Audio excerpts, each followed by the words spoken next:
ஒரு நாள் காலை நேரம் ஒரு குரு படுக்கையை விட்டு எழுந்திருக்கிறார். உடனே சீடர்களை பார்த்து எல்லாரும் இப்படி வாங்கங்கிறார். எல்லாரும் வர்றாங்க வேகமாக. என்னங்க வேணும் உங்களுக்கு அப்படிங்கிற மாதிரி எல்லாரும் குருவை பார்த்தாங்க பயபக்தியோட. குரு அந்த சீடர்களை பார்த்து, இதை பாருங்கள், இப்போ நான் ஒரு சிக்கலான விவகாரத்தில் மாட்டிக்கிட்டு இருக்கிறேன், அதை நீங்கள் தீர்த்து வச்சா நல்லதுன்னார். சீடர்களுக்கு ஒன்றும் புரியல. என்ன இது இவர் இப்படி சொல்கிறாரு? நமக்குள்ள எல்லா விவகாரங்களையும் தீர்த்து வைக்கிறவர் நம்ம குருநாதர், அவருடைய விவகாரத்தை நாம் தீர்த்து வைக்கிறதா? ஆச்சரியமாக இருக்குதே, குருநாதருக்கே சிக்கலா அப்படின்னு யோசனை பண்ண ஆரம்பித்தாங்க. இருந்தாலும் ரொம்ப பணிவாக கேட்டாங்க, சுவாமி உங்களுக்கே சிக்கலா? இந்த உலகத்து சிக்கல்களுக்கும் சிரமங்களுக்கும் அப்பாற்பட்டவர் அல்லவா தாங்கள், அப்படிப்பட்ட உங்களுக்கு சிக்கல்னா அது எப்படி அப்படின்னாங்க. எனக்கு ஏற்பட்டிருக்கிற சிக்கல் அவ்வளவு பெருசு, ரொம்ப பெரிய விவகாரம் அது அப்படின்னார் குரு. கொஞ்சம் விவரமாக சொல்லுங்க அப்படின்னாங்க இவங்க. இப்போ அந்த குரு விவரத்தை சொன்னார். அதாவது நேற்று ராத்திரி நான் ஒரு கனவு கண்டேன். அந்த கனவில் நான் ஒரு பட்டாம்பூச்சியாக மாறிட்டேன். அப்படி மாறி ஒவ்வொரு மலராக பறந்து போய் உட்காந்து தேன் சாப்பிட்டேன் அப்படின்னார். சீடர்கள் இதை கேட்டதும் ரொம்ப திகைச்சு போயிட்டாங்க. என்ன இது ஒரு பெரிய பிரச்சனையா? ஒரு சாதாரண கனவு கண்டதுக்காகவா இந்த காலை வேளையில் நம்மளையெல்லாம் குருநாதர் இவ்வளவு அவசரமாக கூப்பிட்ருக்கார் அப்படின்னு நினச்சாங்க. இருந்தாலும் கேட்டாங்க, இதில் என்ன சிக்கல் சுவாமி? கனவுங்கிறது எல்லாருக்கும் வரத்தானே செய்யும் அப்படின்னார் ஒரு சீடர். சீடர்களே, பிரச்சனை அது இல்லை. நான் இன்றைக்கி காலையில் கண்ணு முழிச்சு பார்த்தப்போ நான் நானாக மறுபடியும் மாறிட்டேங்கிறத தெரிஞ்சுக்கிட்டேன். இதில் சிக்கல் என்னன்னா, இப்போ அந்த பட்டாம்பூச்சி தான் நானாக ஆயிட்டதாக கனவு கண்டுகிட்டு இருக்கா அப்படிங்கிறது தான். ஒரு மனுஷன் பட்டாம்பூச்சி ஆகிறதாக கனவு காண முடியுங்கிறப்போ அந்த பட்டாம்பூச்சியும் மனுஷனாக ஆகிறதாக கனவு காண முடியும் இல்லையா? இப்போ எனக்கு யதார்த்த நிலை தெரியணும், எது நிஜம்னு தெரியணும். நேற்று ராத்திரி நான் கண்டது கனவா, அல்லது இது பட்டாம்பூச்சி கண்டுகிட்டு இருக்கிற கனவா? இதுதான் குரு கேட்ட கேள்வி. இதை கேட்டதும் சீடர்கள் ரொம்ப குழம்பி போயிட்டாங்க. சுவாமி, இது வரைக்கும் நாங்கள் தூங்குறப்ப பார்க்குறது கனவுன்னும் மூழ்கிட்டு இருக்கிறப்ப பார்க்குறது நனவுன்னு நம்பிக்கிட்டு இருக்கிறோம். இப்போ எங்களை ரொம்ப குழப்பிட்டீங்க, இதுக்கு பதில் சொல்ல எங்களுக்கு சக்தி இல்லை அப்படின்னு சொல்லிவிட்டாங்களாம். அதுக்கப்புறம் அந்த குரு சொன்னாராம், நினைவு தான் முக்கியமான அம்சம். முடிவு கட்டம்னா பகலின் நினைவுகளை விட இரவின் கனவுகளே ரொம்ப உண்மை. ஒருத்தன் தூங்க போனால் தூங்கிக்கிட்டே இருந்தால் அவன் காணும் கனவு பொய்ங்கிறத அவன் உணர மாட்டான். ஒவ்வொரு கனவும் காணும் பொழுது அது ரொம்ப உண்மையாக தான் தெரியுது. ஒரு கனவு கூட உண்மை இல்லைன்னு கனவுல தோன்றுவதே இல்லை அப்படின்னார் குரு. அகில வாழ்வு அத்தனையும் சொற்பனம் கண்டாய் அப்படிங்கிறார் தாயுமானவர். ஆகையினால நம்ம கனவுலேருந்து நாம் என்னைக்கு முழிச்சிக்க போகிறோம் அப்படிங்கிறது தான் ஒரு முக்கியமான கேள்வி. ஒருத்தர் வந்தார், காலில் கட்டோடு வந்தார். என்னங்க காலில் கட்டுன்னு? சார், நேற்று ராத்திரி தூக்கத்தில் எங்கள் வீட்டு கூரையில் ஏணியை சாத்தி வச்சு இறங்கினப்போ வழுக்கி விழுந்து காலை உடச்சிக்கிட்டேன்னார். உங்கள் வீட்டில் தான் ஏணியே கிடையாது சார் அப்படின்னு. உண்மைதான் சார், நான் கீழே விழுந்து முழிச்சுக்கிட்டதுக்கு அப்புறம் தானே ஏணி இல்லைங்கிறது எனக்கு ஞாபகம் வந்தது அப்படின்னார். தானத்தில் சிறந்தது எது அப்படின்னு ஒரு கேள்வியை கேட்டு, தானத்தில் சிறந்தது நிதானம் அப்படின்னு அதுக்கு ஒரு பதிலும் சொல்கிறவங்க உண்டு. நிதானம் ரொம்ப அவசியம், அதுவும் இன்றைய உலகத்துக்கு ரொம்ப அவசியம். இன்றைக்கி உலகம் ரொம்ப பரபரப்பாக போய்கிட்டு இருக்குது. பொறுமையாக இருக்கணும்னு நினைக்கிறவங்களால கூட அப்படி இருக்க முடியறதில்ல. பொறுமையை சோதிக்கிறது மாதிரி பல சம்பவங்கள், அதையெல்லாம் சந்திச்சே தீர வேண்டியிருக்குது. எங்கே போனாலும் க்யூவில் நிற்க வேண்டியிருக்குது, எங்கே போனாலும் காத்துக்கிட்டு இருக்க வேண்டியிருக்கு. ஆஃபீஸ்லேயோ வீட்லேயோ கூட நீங்கள் நிதானமாக பொறுமையாக நடந்துக்க தெரியலன்னா உங்களுக்கு சிடுமூஞ்சி, முசுடு இப்படிலாம் பேர் வச்சுருவாங்க. அது உங்களுக்கு தேவையா? சரி, வாழ்க்கையில் பொறுமைசாலின்னு பேர் வாங்கிறதுக்கு என்ன வழி? முதல் பாயிண்ட், நீங்கள் நினைக்கிறது, எதிர்பார்க்கறது, செய்கிறது எல்லாமே 100% கரெக்டாக நடக்கணும்னு ஆசைப்படக்கூடாது. எதுவாக இருந்தாலும் அதில் ஓரளவுக்கு தவறு நடக்கலாம் அப்படிங்கிறத எதிர்பார்த்தே இருக்கணும். ஓரளவுக்கு அதை அனுமதிக்கணும். ஒரு நண்பரை 6 மணிக்கு ஒரு இடத்துக்கு வர சொல்லியிருக்கிறீங்க, 6 மணிக்கு அவர் வரலை, உடனே பொறுமை இழந்து நடந்துக்கக்கூடாது. ஒரு 10 நிமிஷம் டிலே ஆகலாம். ஒரு வர்ற வழியில் பஸ்ஸு கூட ஏதாவது டிராஃபிக்கில் மாட்டியிருக்கலாம். அதெல்லாம் எதிர்பார்த்தே கொஞ்சம் காத்திருக்கிறதுல ஒன்றும் தப்பு இல்லை. சில சமயம் டிலே ஆகிறது கூட நல்லதாக முடியும். ஒரு பஸ்ஸை தவற விட்டுட்டு ஐயோ கொஞ்சம் ஒரு 2 நிமிஷம் முன்னாடி வந்திருந்தா பிடிச்சிருக்கலாமே அப்படின்னு தவிச்சிக்கிட்டு இருப்பாங்க சில பேர். அடுத்தபடியாக வர்ற பஸ்ஸு நேரடியாக நீங்கள் போக வேண்டிய இடத்துக்கே கொண்டு போய் விடுற பஸ்ஸாக கூட இருக்கலாம். அது உங்களுக்கு முன்னாடி தெரியாதுல்ல. சில நெருக்கடியான சூழ்நிலைகளை தமாஷா எடுத்துக்கிறதுக்கு பழகிக்கணும். சில இடங்களுக்கு போகிறப்ப காத்திருக்கிறதுக்கு நம்ம மனசை தயார்படுத்திக்கிட்டே போகணும். ஒரு ரயிலுக்கோ பஸ்ஸுக்கோ அல்லது விமானத்துக்கோ கப்பல் பிரயாணத்துக்கோ போகிறப்போ அங்கே போய் நீங்கள் மணிக்கணக்கில் கூட காத்துக்கிட்டு தான் இருக்கணும். புறப்படுற நேரம் கூட மாறலாம். நீங்கள் போய் சேர்ந்ததும் அது உடனே புறப்படணும்னு கட்டாயமாக என்ன? அது மாதிரி சமயத்தில் படிக்கிறதுக்குன்னு சில சுவாரஸ்யமான புத்தகங்களையும் கையில் எடுத்துக்கலாம். உங்களை சுற்றி எவ்வளவோ சுவாரஸ்யமான சம்பவங்கள் நடந்துக்கிட்டு இருக்குதுல்ல, அதையெல்லாம் வேடிக்கை பாருங்கள். எதுக்காக காத்துக்கிட்டு இருக்கிறோமோ அந்த காரியத்தில் உண்மையாகவே நமக்கு ஒரு அக்கறை இருந்தால் நமக்கு போர் அடிக்காது. சில கோயில்களில் பார்த்துருப்பீங்க, தரிசனத்துக்காக பக்தர்கள் நாள் கணக்கில் காத்துக்கிட்டு இருப்பாங்க. அவங்களெலாம் அழுத்துக்கிறது இல்லை. ஆண்டவனை தரிசிக்கணுங்கிற உண்மையான அக்கறை இருக்கிறதுனால அவங்களுக்கு போர் அடிக்கிறது இல்லை. ஆனால் சில சினிமா தியேட்டரில் கூட பார்க்கலாமே, சினிமா கியூ கூட அப்படி தான். சாயந்தரம் 6 மணி ஆட்டத்துக்கு காலம்பரம் 6 மணிக்கே போய் கூட காத்துக்கிட்டு இருப்பாங்க. அவங்களுக்கெல்லாம் போர் அடிக்காது, படம் பார்க்குற ஆர்வம். இன்னொரு முக்கியமான விஷயத்தை நாம் பழக்கப்படுத்திக்கணும். லிவ் ஃபார் தி மூமெண்ட் அப்படிங்கிறாங்க நிபுணர்கள். ரொம்ப பேர் எப்படின்னா அடுத்தபடியாக நடக்க போகிற விஷயத்திலேயே கவனமாக இருப்பாங்க. அந்த நினப்புலேயே இந்த நிமிஷத்தை பொறுமை இல்லாமல் கழிப்பாங்க. ஒருத்தர் இருக்கார், அவர் எப்படின்னா ஆஃபீஸ் முடியறதுக்குள்ளேயே சார் 5 மணிக்கெல்லாம் ரெடியாக இருங்க, நாம் அந்த ஹோட்டலில் போய் டிஃபன் சாப்பிட்ணும் அப்படின்னு 4 மணிலேருந்து சொல்லிகிட்டு இருப்பார். 4:55 பரபரப்பாக ஓடி வருவார். 2 பேரும் புறப்படுவோம், ஹோட்டலுக்கு போவோம், சாப்பிட்டுக்கிட்டு இருப்போம். அப்படி சாப்பிட்டுட்டு இருக்கிறப்ப சார் சாப்பிட்டு முடித்ததும் நேராக ஒரு ஜவுளி கடைக்கு போகிறோம் அப்படிம்பார். பரபரக்க சாப்பிட்டு முடிப்பார், புறப்படுவார். ஜவுளி கடையில் அவசரமாக சீக்கிரம் பில் போடுங்க சார், சினிமாவுக்கு நேரம் ஆகிடும்பார். சினிமா தியேட்டரில் உட்காந்து அடுத்தபடியாக எங்கே டின்னர் சாப்பிட்றதுன்னு யோசனை பண்ணிகிட்டு இருப்பார். ராத்திரி படுக்கையில் விழுந்ததுக்கு அப்புறமும் நாளைக்கு காலையில் எழுந்திரிச்சதும் அதை பண்ணணும் இதை பண்ணணும்னு திட்டம் போட்டுக்கிட்டே இருப்பார். அதாவது எப்போவும் அடுத்த நிமிஷம், அடுத்த நாள், அடுத்த வாரம், அடுத்த வருஷம், இதுதான் அவங்க சிந்தனை. இந்த நிமிஷம் என்ஜாய்மெண்ட்டை அவங்க இழந்துடுறாங்களாம். அதனால தான் வாழ்நாள் பூரா பொறுமையின்மை, அவஸ்தை, அல்லல். அதனால் நாம் எல்லோரும் வாழ்க்கையில் நிதானமாக இருக்கிறதுக்கு கற்றுக்கணுமா. அதுக்காக இந்த நிதானத்துக்கு வேறு விதமான அர்த்தம் பண்ணிக்கக்கூடாது. ஒருத்தர் அப்படித்தான் ஒரு தடவை அவருடைய குதிரை காணாமல் போயிட்டு தான். அதுக்காக அவர் கவலைப்படலை, நிம்மதியாக இருந்தார், சந்தோஷமாக இருந்தார். என்ன சார் இது, உங்கள் குதிரை திருட்டு போயிட்டுதுங்கிறீங்க, நீங்கள் கவலைப்படாமல் இருக்கிறீங்களே அப்படின்னு கேட்டாங்களாம். அதுக்கு அவர் சொல்லியிருக்கார், நல்ல வேலை சார், கட்டியிருந்த குதிரை காணாமல் போயிருக்குது. நான் அது மேலே உட்காந்துருக்கிற சமயம் அது காணாமல் போயிருந்ததுன்னா, திருட்டு போயிருந்ததுன்னா நானும் சேர்ந்தில் காணாமல் போயிருப்பேன் அப்படின்னாராம். எவ்வளவு நிதானமான ஆள் பாருங்கள். நாட்டில் நல்லவங்க ஒருத்தர் 2 பேர் இருக்கிறதுனால தாங்க மழையே பெய்யுது அப்படின்னு சொல்கிறது உண்டு. நல்லார் ஒருவர் உளரேல் அவர் பொருட்டு எல்லாருக்கும் பெய்யும் மழை. சில சமயம் ரொம்ப பேர் திடீர்னு நல்லவங்களாக ஆகிடுவாங்க போல இருக்குது. அதனால தான் விடாமல் பேய் மழையாக கொட்டி தீர்த்துடுது. எல்லோரும் நல்லவங்களாகிட்டால் உலகமே தாங்காது போல இருக்க. அப்பப்போ ஒருத்தர் 2 பேர் நல்லவங்களாகணும், அப்போ தான் சீராக மழை பெய்யும். மாதத்துக்கு 3 பேர் நல்லவங்களானால் மாதம் மும்மாரி பொழியும். இதெல்லாம் வேடிக்கை பேச்சு. இப்போ இதெல்லாம் ஒரு பக்கம் இருக்கட்டும், இப்போ விஷயத்துக்கு வருவோம். ஒரு கும்பலில் நல்லவன் யார் அப்படிங்கிறத எப்படி கண்டுபிடிக்கிறது? இதுக்கு ஒரு வேடிக்கை கதை உண்டு. என்னுடைய நண்பர் ஒருத்தருக்கு அவங்க பாட்டியம்மா சொன்ன கதையாக அது. அது என்ன கதைன்னா, ஒரு ஊரில் ஒரு சமயம் பலமான மழை பெய்ய ஆரம்பிச்சுட்டு தான். இடி மின்னல் ரொம்ப கடுமையாக இருந்திருக்குது. ஆரம்பித்த மழை வர வர கடுமையாக ஆகிட்டு இருக்குதே தவிர நிற்கிற பாடாக தெரியல. ஊர் ஜனங்கள்லாம் பார்த்தாங்க. இதுக்கு மேலேயும் வீட்டுக்குள்ளே இருந்தால் ஆபத்துங்கிறத புரிஞ்சுக்கிட்டாங்க. ஏன்னா வீடெல்லாம் இடிஞ்சு விழுந்துருமோங்கிற பயம்.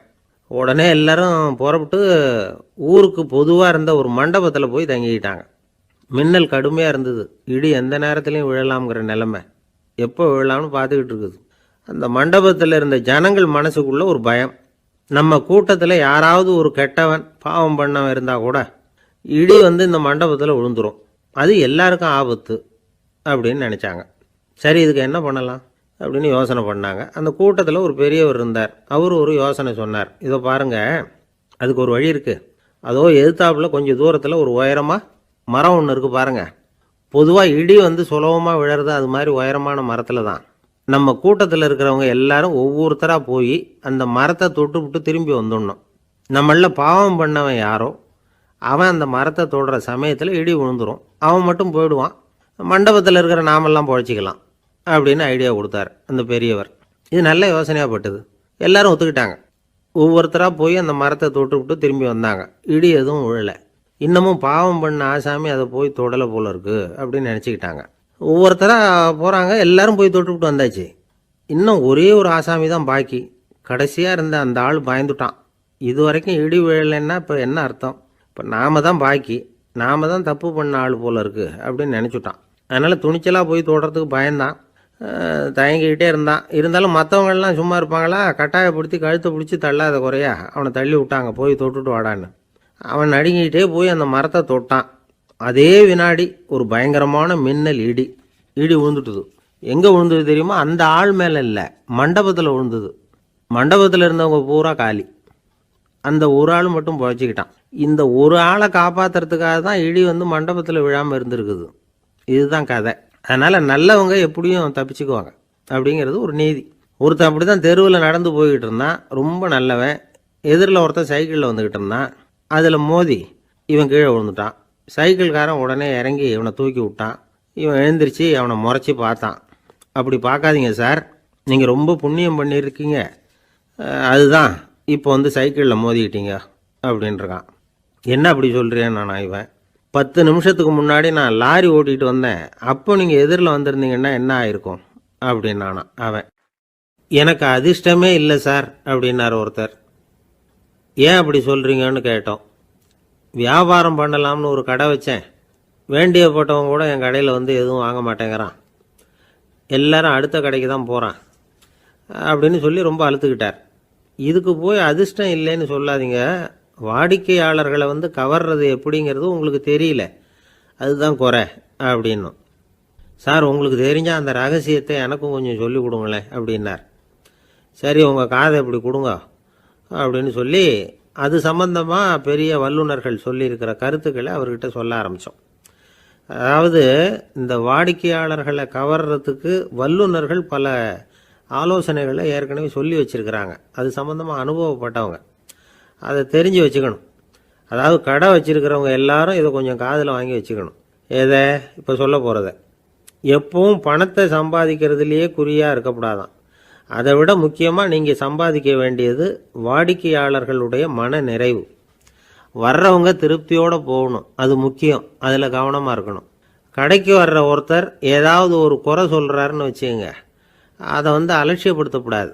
ரொம்ப அக்கறையோடு அதை காது கொடுத்து கேட்கணும். அப்படியா சார், அதை நான் அவசியம் கவனிக்கிறேன் அப்படின்னு சொல்லணும். ஒருத்தர் வரார், சார் நேற்றுக்கு உங்கள் கடையில் இதை நான் வாங்கிட்டு போனேன், வீட்டில் இது வேணான்னு சொல்லிவிட்டாங்க, அது திருப்பி கொடுக்கறதுக்காக தான் வந்திருக்கிறேன் அப்படின்னு சொல்லி திருப்பி கொடுக்குறார். உடனே நீங்கள் முகம் சுளிக்கக்கூடாது, எரிச்சல் படக்கூடாது. வழக்கம் போல் நிதானமாக முகம் அலர்ச்சியோடு அதை திருப்பி வாங்கிக்கணும். இவ்வளவு ரூபாய்க்கு சாமான் வாங்கினா இந்த ஸ்பூன் அன்பளிப்பு, இப்படி ஏதாவது கொடுக்கலாம். பண்டிகை காலங்கள்லேயும் பொருள்கள் வாங்குறவங்களுக்கு இப்படி ஏதாவது பொருத்தமாக ஒரு அன்பளிப்பு கொடுக்கலாம். நீங்கள் கொடுக்கறது ஒரு சர்வசாதாரணமான பொருளாக இருந்தால் கூட அது வாங்குற ஒரு மனசில் ஒரு மகிழ்ச்சியை ஏற்படுத்தும். எதுவும் உங்களால் கொடுக்க முடியலன்னா உங்கள் முகம் நிறைஞ்ச சிரிப்பையாவது கொடுங்க, அது போதும். உங்கள் கடையில் இல்லாத ஒரு பொருளை வாடிக்கையாளர் கேட்குறார், உடனே இல்லைன்னு முகத்தில் அடித்தது மாதிரி சொல்லிடக்கூடாது. கொஞ்சம் உட்காருங்க சார் அப்படின்னு சொல்லி உங்கள் பணியாளர் யாரையாவது அனுப்பி வெளியிலேருந்து வாங்கிட்டு வர சொல்லி அவர்கிட்ட கொடுக்கலாம். சில பேர் உங்கள் கடைக்கு வரும்பொழுது அவங்க வீட்டு குழந்தைகளையும் கூப்பிட்டுக்கிட்டு வர்றாங்கன்னு வைங்க. நீங்கள் என்ன செய்யணும்னா அந்த குழந்தைகளை முதல்ல கவனிக்கணும். அது கண்ணத்தை கிள்ளணும், அதுக்கிட்ட விளையாடணும், அதுக்கு ஏதாவது மிட்டாய் பிஸ்கட் எதையாவது கொடுத்து அது கவனத்தை கவரணும். அதுக்கப்புறம் பெரியவங்களை கவனிக்கலாம். உங்கள் கடையில் வேலை செய்கிற பணியாளர்கள் சுத்தமாக இருக்கணும், சிரித்த முகம், சுறுசுறுப்பு, இது ரெண்டும் அவங்களுக்கு தேவை. அழுது வடிஞ்சிக்கிட்டு இருக்கக்கூடாது. அப்புறம் இன்னொரு விஷயம், அதிகமாக பொருள் வாங்குகிற ஒருத்தர்கிட்ட அதிக மரியாதையாகவும் குறைச்சலாக பொருள் வாங்குறவர்கிட்ட வேறு விதமாகவும் நடந்துக்கக்கூடாது. எல்லாருக்கிட்டையும் சமமாக நடந்துக்கணும். 5 ரூபாய்க்கு வாங்கினாலும் சரி, 500 ரூபாய்க்கு வாங்கினாலும் சரி, அவங்கக்கிட்ட நீங்கள் காட்டுற மரியாதையில் வித்தியாசம் இருக்கக்கூடாது. எல்லாத்துக்கும் மேலே உங்கள் கடையில் ஒரு பொருள் வாங்கினா அது உண்மையானதாக இருக்கும், தரமுள்ளதாக இருக்கும் அப்படிங்கிற நினைப்பு ஜனங்களுக்கு வரணும். அதனால் தரமான பொருளையே நீங்கள் உங்கள் கடையில் வச்சுருக்கணும். இது வரைக்கும் நான் சொன்னதையெல்லாம் கவனத்தில் வச்சுக்கிட்டு நீங்கள் கடையை ஆரம்பிச்சிங்கன்னா வியாபாரம் பிச்சுக்கிட்டு போகும். அப்படி போகலன்னா அதுக்கப்புறம் கேளுங்க. ஏன்னா இந்த யோசனைகள்லாம் அனுபவப்பட்டவங்க சொல்லியிருக்கிற யோசனைகள். இந்த யோசனைகளில் நீங்கள் எச்சரிக்கையாக இருக்க வேண்டிய ஒரு விஷயம் உண்டு. அது என்னங்கிறதையும் தெரிஞ்சு வச்சுக்கிறது நல்லது. என்னுடைய நண்பர் ஒருத்தர் வந்தார். சார், உங்கள் யோசனையை கேட்டதுனால நான் ஒரு அறை வாங்கினது தான் மிச்சம்னார். என்ன ஆச்சுன்னு கேட்டேன். எங்கள் கடைக்கு ஒரு பெரிய அம்மா குழந்தைய தூக்கிட்டு வந்தாங்க சார். உங்கள் யோசனைப்படி அந்த குழந்தையோட கன்னத்தை கிள்ளணும்னு முயற்சி பண்ணினேன். திடீர்னு அந்த நேரம் பார்த்து அந்த குழந்தை தலையை குனிஞ்சிக்கிட்டுது. என் கையை குழந்தையோட கன்னத்துக்கு பதிலாக அது தூக்கிட்டு வந்தவங்க கன்னத்தை கிள்ளிவிட்டுது. அதுதான் இப்படி ஆயிட்டுது அப்படின்னார் கன்னத்தை தடவிக்கிட்டே. கப்பல் கடலில் போய்கிட்டு இருக்கு. புயல், சூறாவளி, அலையெல்லாம் பெருசு பெருசாக ரொம்ப உயரமாக உண்டாகுது. கடுமையான காற்றிலேயும் வேகமான அலைகள்லேயும் சிக்கி அந்த கப்பல் தடுமாறுது. திசை மாறி போச்சு. எந்த பக்கம் போயிட்டு இருக்கிறோம்னே தெரியல. அந்த கப்பலை செலுத்திக்கிட்டு இருந்த மாலுமி ரொம்ப சாமர்த்தியமாக செயல்பட்டார். தன்னுடைய அறிவாற்றலையும் திறமையையும் முழுமையாக பயன்படுத்தினார். அந்த கப்பலை கட்டுப்படுத்தினார். மெதுவாக அந்த சூறாவளியிலிருந்து கப்பலை காப்பாற்றி கரைக்கு கொண்டுட்டு வந்து சேர்த்துட்டார். மாலுமின்னு ஒருத்தர் இருந்ததுனால அந்த மரக்கலம் காப்பாற்றப்பட்டது. மாலுமின்னு ஒருத்தர் இல்லைன்னு வச்சுக்கோங்க, அந்த கப்பலோட கதி என்னவாயிருக்கும் யோசிச்சு பாருங்க. ஒரு கோபக்காரனுடைய நிலைமையும் அப்படித்தானா. கோபக்காரன்கிறவன் ஒரு மாலுமி இல்லாத மரக்கலம் அப்படிங்கிறார் நபிகள் நாயகம். கொந்தளிக்கிற கடல்ல கொடுமையான அலைகளின் உச்சியில அல்லல் படுகிற மரக்கலத்தை விட மோசமானது கோபக்காரனின் நிலைமை அப்படிங்கிறது அவருடைய கருத்து. அது மாதிரி இதுன்னு சொல்லல, அதை விட மோசம் இது அப்படிங்கிறார். ஏன் தெரியுமா? ஒரு கப்பல் கடல்ல தடுமாறினா அதை சரிப்படுத்த மாலுமி இருக்கிறார். அவர் தன்னுடைய சாமர்த்தியத்தினால அதை கட்டுப்படுத்தி சரியான வழிக்கு கொண்டுட்டு வந்துடுவார். ஆனால் கோபக்காரனுடைய நிலைமை அப்படி இல்லை அப்படிங்கிறார் நபிகள் நாயகம். மனித மனம் ஒரு மரக்கலம், அறிவு அதில் இருக்கிற மாலுமி. மாலுமி மரக்கலத்தை செலுத்துறான், அவனுக்கு கட்டுப்பட்டு அது ஓடுது. ஆனால் கோபக்காரனுங்கிற மனுஷங்கிட்ட அறிவுங்கிற மாலுமி சரியாக வேலை செய்ய மாட்டான். ஏன்னா கோபம் அந்த மாலுமியின் கண்களை அவிச்சிரும், காதுகளை கேட்காம பண்ணிவிடும். கண்ணையும் காதையும் மூடிவிட்டு கப்பலை ஓட்டுனா எப்படி ஓட்டுறது? அதனால் கோபக்காரன் மாலுமி இல்லாத மரக்கலம். இடி மின்னல்ல மாட்டிக்கிட்டு கஷ்டப்படுற கப்பல் மாதிரி கஷ்டப்படுறான். பெரியவங்கள்லாம் என்ன சொல்கிறாங்க? உனக்கு கெடுதல் பண்ணவனுக்கும் நீ நன்மையை செய், எவருடைய விருப்பு வெறுப்பையும் பொருட்படுத்தாதே, பரம எதிரிக்கும் நீ நன்மை செய்ய ஆரம்பிச்சா உன்னுடைய தூய நிலையை பார்த்துட்டு அவனும் உனக்கு நெருக்கமான நண்பனாக ஆயிடுவான். இதுதான் பெரியவங்க நமக்கு சொல்லியிருக்கிறது. புனித குரான் சொல்றது என்ன? தீமையை நன்மையை கொண்டே நீர் தடுத்து கொள்ளும் அப்படின்னு சொல்லப்பட்டிருக்கு. அதில் இன்னா செய்தாரை ஒருத்தல் அவர் நாண நன்னயம் செய்து விடல் அப்படிங்கிறார் திருவள்ளுவர். செல்வந்தர் ஒருத்தர்கிட்ட ஒரு சிறுவன் ஆடு மேய்ச்சிக்கிட்டு இருந்தானா.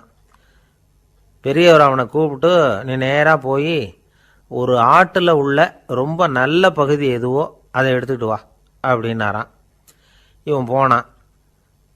ஒரு ஆட்டு உடம்புல இருந்த நாக்கு, இருதயம், இது ரெண்டையும் எடுத்துகிட்டு கொடுத்தானான். பெரியவர் வாங்கி பார்த்தார். அதுக்கப்புறம் இப்போ நீ போய் இன்னொரு ஆட்டில் இருக்கிற ரொம்ப கெட்ட பகுதி எதுவோ அதை எடுத்துகிட்டு வா அப்படின்னாரான். இவன் போய் எடுத்துகிட்டு வந்தான். அவன் கையில் இருந்தது மறுபடியும் அதே மாதிரி நாக்கு, இருதயம், இது ரெண்டும் தான். என்னது இப்பவும் அதையே கொண்டுட்டு வந்திருக்கிற அப்படின்னாரான் பெரியவர். இவன் சொன்னானா, ஒரு உடம்புல உள்ள ரொம்ப நல்ல பொருளும் இதுதான், ரொம்ப கெட்ட பொருளும் இதுதான் அப்படின்னானா. இளம் வயசில் இப்படி பதில் சொன்னவர் தான் பேரறிஞர் லுக்மானுல் ஹக்கீம் அவர்கள். கோபப்படாமல் இருந்தால் இது ரெண்டும் நல்லா வேலை செய்யும், கோபப்பட்டால் இது ரெண்டும் மோசமாக வேலை செய்யும். அதை புரிஞ்சுக்கிறதுக்காகத்தான் இன்னைக்கு இந்த தகவல். கோபம் வந்துட்டா நாம் என்ன செய்கிறோங்கிறது நமக்கே தெரியாது. ஒருத்தர் டாக்டர்கிட்ட போனார் அவசரமாக. டாக்டர், எனக்கு இப்போ கடுமையான கோப வெறி, எனக்கு கண்ணு மண்ணு ஒன்றும் புரியல, உடனடியாக அதை கட்டுப்படுத்தணும், உடனே இதுக்கு ஏதாவது ஒரு மாத்திரை கொடுங்க ப்ளீஸ் அப்படின்னார். அந்த டாக்டரும் உடனே ஒரு மாத்திரையை கொடுத்து, இதை உடனே போடுங்க, நான் தண்ணி கொண்டுட்டு வரேன்னு உள்ளே போனார். தண்ணியோடு திரும்பி வந்தார். இவர் சொன்னார், டாக்டர், நீங்கள் கொடுத்த மாத்திரை ரொம்ப பெருசாக இருந்தது, இருந்தாலும் கஷ்டப்பட்டு முழுங்கிட்டேன்னார். டாக்டர் சந்தேகத்தோட மேசையை பார்க்குறார். பார்த்தா மாத்திரை அங்கேயே இருக்குது, பேப்பர் வெயிட்டை காணலை. சில பேர் ஆளை பார்த்தா 60 வயசு மாதிரி தோணும். உண்மையான வயசு என்னன்னு பார்த்தா 40 அல்லது 45ம்பாங்க. சில பேரை பார்க்குறதுக்கு 45 மாதிரி தெரியும், உண்மையிலேயே 65 தாண்டி இருப்பாங்க. ஒரு மனிதனுக்கு 2 வகையான வயது உண்டுங்கிறார் ஓஷோ. அதாவது உடம்புக்குன்னு ஒரு வயசு, மனசுக்குன்னு ஒரு வயசு. முதல் உலக மகாயுத்தம் நடந்தது இல்லையா, அது முடிஞ்சதுக்கு அப்புறம் முதல் தடவையாக மனிதனின் மூளை வளர்ச்சியை பற்றி மனநல வைத்தியர்கள் ஒரு கணக்கெடுப்பு சோதனை நடத்தினாங்களாம். அது வரைக்கும் மனிதனுக்கு 2 வகையான வயது உண்டுன்னு யாரும் சிந்திச்சதே இல்லையா. அந்த உலக மகாயுத்தம் முடிஞ்சதுக்கு அப்புறம் மனிதனுடைய சராசரி மனதின் வயதை கணக்கிட்டு பார்க்கும் பொழுது அவங்களுக்கெல்லாம் ரொம்ப அதிர்ச்சியாக இருந்துதான். ஏன்னா அது ரொம்ப பின்தங்கிய நிலையில் இருந்திருக்கு, வளர்ச்சி அடையாத நிலையில் இருந்திருக்கு. அவங்க கண்டுபிடிச்ச பிரகாரம் அப்போ மனசோட சராசரி வயசு என்ன தெரியுமா, 14. அப்படின்னா பார்த்துங்க, உடல் ரீதியாக ஒருத்தரோட வயசு 70 கூட இருக்கலாம், ஆனால் மனசோட வயசு 14 தான். இதுக்கு நேர்மாறாக அமைஞ்சு போச்சுன்னு வச்சுங்க. அதாவது ஒருத்தருக்கு உண்மையிலேயே 14 வயசு, அதாவது உடலோட வயசு 14, அவரோட மனசின் வயசு 70ன்னு வச்சுக்கோங்க. இப்படி அமைஞ்சுட்டுதுன்னா அவர் சீக்கிரம் ஞானத்தன்மை அடைஞ்சிருவார் அப்படின்னு அர்த்தம். இப்போ நமக்கெல்லாம் உடம்போட வயசு மனசோட வயசு ரெண்டும் ஒன்றா இருந்துட்டால் அதுவே போதும், அதுவே பெரிய விஷயம். இப்போ எமர்சன் கிட்ட போய் ஒருத்தர் கேட்டாராம், உங்கள் வயசு என்ன அப்படின்னு. அவர் உடனே பதில் சொல்லியிருக்கார், 360 வருஷம் அப்படின்னாராம். கேட்டவர் குழம்பி போயிட்டார். அவர் என்ன சொல்கிறாரு, 360 வயசா? என்ன நம்ம காதில் தான் சரியாக விழலையா? எமர்சன் எப்பவும் உண்மையை பேசுகிற ஒரு சிறந்த அறிவாளி, அவர் இப்படிலாம் பொய் சொல்ல மாட்டாரே அப்படின்னு ஒரு யோசனை பண்ணிக்கிட்டே இவர் மறுபடியும் அவர்கிட்ட போனாராம். ஐயா, நீங்கள் சொன்னது சரியாக என் காதில் விழலை, அதனால் மறுபடியும் கேட்குறேன், உங்கள் வயசு என்ன அப்படின்னாராம். எமர்சன் மறுபடியும் சொல்லியிருக்கிறார், 360 வருஷம்னு. வந்தவருக்கு உண்மையிலேயே அதிர்ச்சியாக போட்டுது. அதுக்கப்புறம் மெதுவாக ஆரம்பித்தாராம், ஐயா நீங்கள் சொல்கிறத என்னால் ஏற்றுக்க முடியாது, எப்படி பார்த்தாலும் இப்போ உங்களுக்கு வயசு ஒரு 60க்கு மேலே இருக்காதுன்னு நினைக்கிறேன் அப்படின்னாராம். நீங்கள் சொல்கிறது சரிதான், அது என் உடம்போட வயசுன்னாராம் எமர்சன். அப்படின்னா ஏற்கனவே நீங்கள் சொன்னது அப்படின்னு கேட்டிருக்கார், அது என் மனசோட வயசு அப்படின்னாராம். நம்மளை பொறுத்த வரைக்கும் அறிவு தூசு படிஞ்சிருக்கு, அது மாதிரியே அன்பும் மாசுபட்டிருக்கு. இது ரெண்டையும் சுத்தம் பண்ண வேண்டியிருக்குது. அப்போ தான் நாம் சரியான வயசில் வாழ முடியும். ஒரு ஆசாமி இருக்கிறார், அவருக்கு உடம்போட வயசு அதிகம், மனசோட வயசு ரொம்ப குறைச்சல், குழந்த மாதிரி. அவர் ஒரு ஆஸ்பத்திரியில் படுத்திருக்கிறார். நர்ஸம்மா எல்லாருக்கும் மருந்து கொடுத்துட்டு போகிறாங்க. கொஞ்ச நேரம் கழித்து திரும்பி வந்தாங்க. அப்போ இவர் அந்த அம்மாவை கூப்பிட்டு சொல்கிறார், இதை பாருங்கள் சிஸ்டர், நீங்கள் எல்லாருக்கும் சின்ன சின்ன மாத்திரையாக கொடுத்துட்டு எனக்கு மட்டும் நீளமான மாத்திரையாக கொடுத்துட்டீங்க, முழுங்கிறதுக்கு ரொம்ப கஷ்டமாக போச்சு, இனிமேல் எனக்கும் சின்ன மாத்திரையாக கொடுங்க சிஸ்டர் அப்படின்னாராம். அந்த அம்மா உடனே அதிர்ச்சியாகி தலையில் அடிச்சுக்கிட்டாங்களாம். நான் கஷ்டப்பட்டு மாத்திரையை முழுங்கினத்துக்கு நீங்கள் ஏம்மா தலையில் தட்டிக்கிறீங்க அப்படின்னு கேட்டிருக்காரு இவர். இதுக்கு அவங்க சொல்லியிருக்கிறாங்க, நான் உங்களுக்கு கொடுத்துட்டு போனது மாத்திரை இல்லைங்க, அது தெர்மாமீட்டர் அப்படின்னாங்களாம். ஒரு நண்பர் சினிமா படம் தயாரிக்கிறவர், அவர்கிட்ட ஒரு நாள் பேசிக்கிட்டு இருந்தேன். அது எப்படி சார், நீங்கள் எடுக்கிற எந்த படமும் கையை கடிக்காத அளவுக்கு எடுத்துடுறீங்களே, அது எப்படின்னு கேட்டேன். அது ஒன்றும் பெரிய விஷயம் இல்லை சார், பெண்களுக்குன்னு சில உருக்கமான காட்சிகள், இளைஞர்களுக்குன்னு சில நடனங்கள், அடிதடி காட்சிகள், அப்புறம் வயசானவங்களுக்குன்னு சில ஆன்மீக காட்சிகள், சின்ன பிள்ளைங்களுக்கு சிரிப்பு, இப்படி எல்லாமும் சேர்த்து நான் படம் எடுக்கிறேன். மசாலா படம்னு பேர். இது ரொம்ப பெருசாக இல்லைன்னாலும் ஓரளவுக்கு சுமாராக ஓடிடும், கையை கடிக்காது அப்படின்னார். இது ஒரு உத்தி. சில பத்திரிகை ஆசிரியர்களும் இந்த உத்தியை கையாளுறது உண்டு. இந்த உத்திக்கு பார்னம் உத்தி அப்படின்னு பேர், பார்னம் எஃபெக்ட் அப்படின்னு சொல்லுவாங்க. அதாவது ஃபீனியஸ் டி பார்னம் அப்படின்னு ஒருத்தர் அமெரிக்காவில் இருந்தாராம். அதாவது 19ஆம் நூற்றாண்டில் அமெரிக்காவில் கொடிகட்டி பறந்த ஒரு சர்க்கஸ் நிறுவனத்தின் அதிபர் அவர். இந்த உலகத்தில் ஒவ்வொரு நிமிஷமும் ஒரு ஏமாளி பறந்துக்கிட்டே இருக்கிறான் அப்படிங்கிறது அவருடைய சித்தாந்தம். ஒவ்வொருத்தரையும் திருப்திப்படுத்துகிற அளவுக்கு அம்சங்களை கொஞ்சம் கொஞ்சமாக கலந்து கேளிக்கை நிகழ்ச்சிகளை நடத்தினது தான் அவருடைய மகத்தான வெற்றிக்கு காரணம். அதனால் அந்த உத்தியை யார் கடைப்பிடிச்சாலும் சரி, அதுக்கு பார்னம் உத்தி அப்படின்னு பேர் வந்துட்டுது. ஜோசியம் சொல்கிறவங்களுக்கும் இந்த உத்தி தான் கை கொடுக்குது. ஒரு விஷயத்தை ஒருத்தருடைய கோள் நிலைகள் அல்லது கையெழுத்து நிரூபிக்கிறதாக அவர்கிட்ட சொன்னால் அதை அவர் நம்பிவிடுவார். ஆனால் அந்த விஷயம் நல்லதாக இருக்கணும், நேர்மையானதாக இருக்கணும், அதாவது பாசிட்டிவாக இருக்கணும். 8ஆம் இடத்துல குரு, 9ஆம் இடத்துல சனி, நீங்கள் ஒரு பெரிய மேதை தான் அப்படின்னு சொல்லுவாங்க. கேட்குறவங்களுக்கு அதை மறுக்கிறதுக்கு மனசு வராது. அப்படி சொல்லும் பொழுது கூடவே என்ன கொஞ்சம் முன்கோபம் அதிகமாக இருக்கும், இருந்தாலும் அது உடனே மறைஞ்சிரும் அப்படின்னு சில அற்ப விஷயங்களையும் சொன்னாலும் அதையும் சரிதான்னு சொல்லி ஒத்துக்குவாங்க. ஆளுமையை எடை போடுகிற ஒரு நிறுவப்பட்ட உத்தியின் மூலமாக தன்னுடைய குணாதிசயங்கள் கண்டுபிடிக்கப்பட்டதாக அவர் நம்புறது தான் இதுக்கு காரணம்.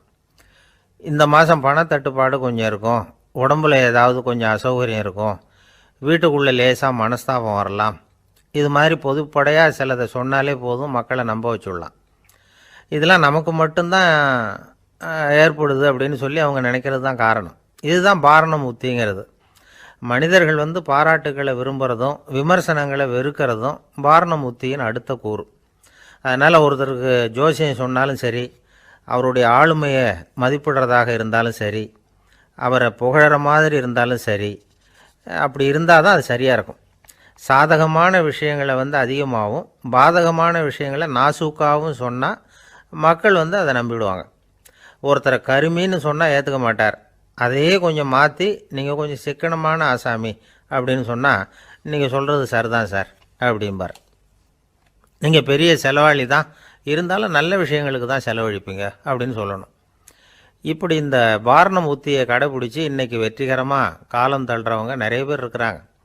இந்த உலகத்தில் ஒவ்வொரு நிமிஷமும் ஒரு ஏமாளி பறந்துக்கிட்டே இருக்கிறான் அப்படிங்கிறது தான் ஃபீனியஸ் பார்னம் அவர்களுடைய நம்பிக்கை. அதை விட அடுத்தவங்களை ஏமாளியாக நினைக்கிற மனுஷர்கள் தான் இன்றைக்கி உலகத்தில் ரொம்ப அதிகம்.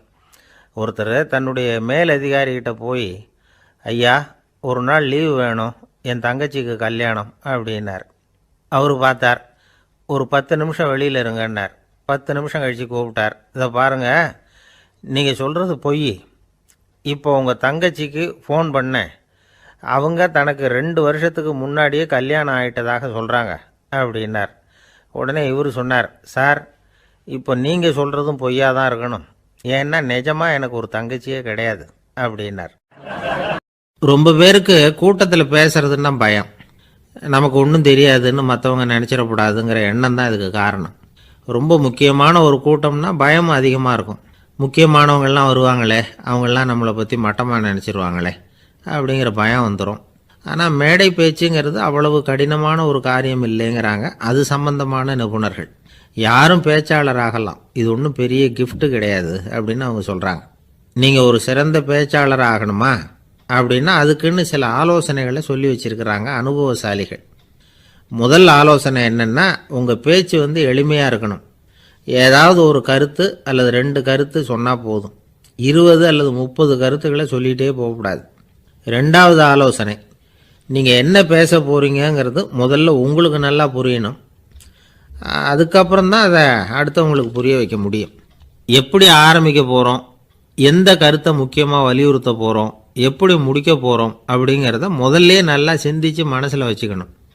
கடைசியாக என்ன சொல்கிறீங்களோ அதுதான் கேட்குறவங்க மனசில் நிற்கும். 3வது ஆலோசனை என்னென்னா, உங்கள் பேச்சு சுருக்கமாக இருக்கணும். ஒரு 15 நிமிஷம் பேசுகிறது ரொம்ப பொருத்தம், மணிக்கணக்கில் பேசிக்கிட்டு இருக்கிறது நல்லதில்லை. 4வது ஆலோசனை, நீங்கள் பேசுகிறது உண்மையாக இருக்கணும். உங்களுக்கு உண்மையான அனுபவங்கள் இருக்கும், அதை சொல்லலாம். உங்களுடைய உண்மையான அனுபவங்களை மற்றவங்களோட பகிர்ந்துக்கணும், அதுதான் முக்கியம். 5வது ஆலோசனை, ஆரம்பத்தில் கொஞ்ச நேரம் உங்களை பற்றியும் எதிரில் உள்ளவங்களை பற்றியும் சம்மந்தப்படுத்தி ஏதாவது பேசி ஒரு நெருக்கத்தை ஏற்படுத்திக்கணும். ஒவ்வொருத்தரும் இப்போ இவர் பேச போகிறது நம்ம சம்மந்தப்பட்டது அப்படின்னு நினைக்க ஆரம்பிச்சிருவாங்கல்ல, அதுக்கப்புறம் அவங்க கேட்க தயாராகிட்டாங்கன்னு அர்த்தம். எதிரில் உட்காந்துருக்கிற கூட்டத்திலிருந்து 3 பேரை தேர்ந்தெடுங்க. அதாவது வலது பக்கம் ஒருத்தர், நடுவில் ஒருத்தர், இடது பக்கம் ஒருத்தர். அதாவது உங்களை ரொம்ப கனிவாகவும் ஆர்வமாகவும் பார்க்குறவராக பார்த்து தேர்ந்தெடுத்துங்க மனசுக்குள்ளே. நீங்கள் பேசும்பொழுது என்ன பண்ணணும்னா, இவங்களை நேருக்கு நேராக மாறி மாறி பார்த்துக்கிட்டே பேசுனீங்கன்னா நீங்கள் ஏதோ ஒட்டு மொத்த கூட்டத்தையும் பார்த்து பேசுகிறதாக ஒரு உணர்வு அது ஏற்படுத்திவிடும். 6வது ஆலோசனை என்னென்னா, சொற்பொழிவுன்னா நீங்கள் பேசணும், படிக்கக்கூடாது. எழுதி படிக்கிறது நல்லா இருக்காது. குறிப்புகள் வேணும்னா வச்சுக்கலாம். படிக்கிறது பேப்பர்லேருந்து வர்றது மாதிரி இருக்கும், பேசுறது இதயத்திலேருந்து வர்றது மாதிரி இருக்கும். அப்புறம் 7வது ஆலோசனை சொல்கிறாங்க, அது என்னென்னா, மேடையில் ஏறி நின்ன உடனே இயல்பாக மூச்சை இழுத்து விட்டுங்க. இயல்பு நிலைக்கு வாங்க, அதுக்கப்புறம் இயல்பாக பேச ஆரம்பிக்கலாம் அப்படிங்கிறாங்க. இவ்வளவும் பேச்சு கலையில் வல்லுநர்களாக இருக்கிறவங்க சொல்லுகிற ஆலோசனைகள். இதையெல்லாம் கடைபிடிச்சா நமக்கும் அதுக்கும் வெகு தூரம்னு நினச்சிக்கிட்டு இருந்த ஒன்று இப்போ கிட்டத்தில் நெருங்கி வந்துடும். நாம் சொல்கிறபடியெல்லாம் அது கேட்கும். ஒரு பேச்சாளர், அவருக்கு சுருக்கமாகவே பேச தெரியாது. மேடையில் ஏற்றி விட்டுவிட்டா போதும், ஆரம்பிச்சிருவார், நிறுத்த மாட்டார், பேசிக்கிட்டே இருப்பார். ஒரு தடவை அவர் ஒரு கூட்டத்தில் ரொம்ப நேரம் பேசிக்கிட்டே இருக்கிறார். எதிரில் பொறுமை இழந்த ஒருத்தர் தன்னுடைய கை கடிகாரத்தை காட்டினார். அதை கவனித்த பேச்சாளர், மன்னிக்கணும், கை கடிகாரம் நான் கொண்டுகிட்டு வர மறந்துட்டேன், அதுதான் நேரம் போனதே தெரியல அப்படின்னு சொல்லியிருக்கிறார். இதுக்கு அவர் சொன்னாராம் கோபமாக, ஏய்யா கடிகாரத்தை தான் பார்க்க முடியல, மறந்துட்டேன், பக்கத்தில் மாட்டியிருக்கிற கேலண்டரையாவது பார்க்கக்கூடாதா அப்படின்னு.